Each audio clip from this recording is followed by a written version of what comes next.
आज मी मॅगी बनवणार आहे, पण थोड्या वेगळ्या पद्धतीची, कारण तीच मॅगी खाऊन आपल्याला सगळ्यांना कंटाळा आला आहे। त्यासाठी सगळ्यात आधी आपण मॅगी वाफवून घेऊया पाण्यामध्ये।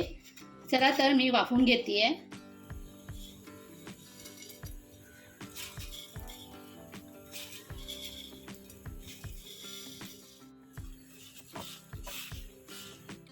मॅगी वाफवून झालेली आहे। सगळ्यात आधी आपण कढईमध्ये तेल टाकून घेऊया। तेल गरम झाले, आपण त्याच्यामध्ये कांदा टाकून घेऊया, टोमॅटो,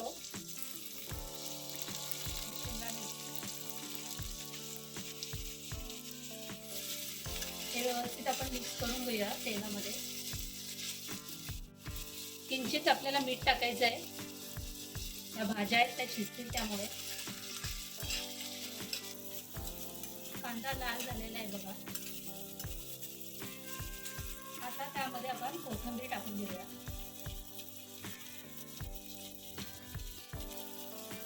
चांगले मिक्स करूया।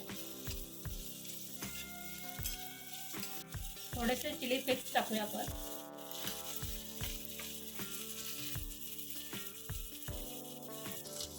अर्धा चमचा लाल तिखट टाकूया आपण।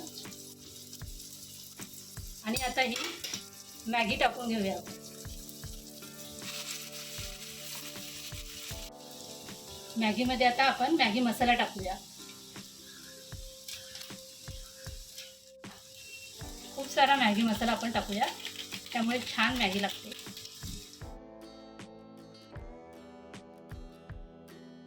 व्यवस्थित आपण हलवून घेऊया, म्हणजे मसाला सगळा मिक्स होईल त्यात। मॅगी तयार झाली आहे, आपण आता ती प्लेटमध्ये काढून घेऊया। तुम्हाला हा माझा व्हिडिओ आवडला असेल तर लाईक करा, शेअर करा आणि सबस्क्राईब करायला विसरू नका।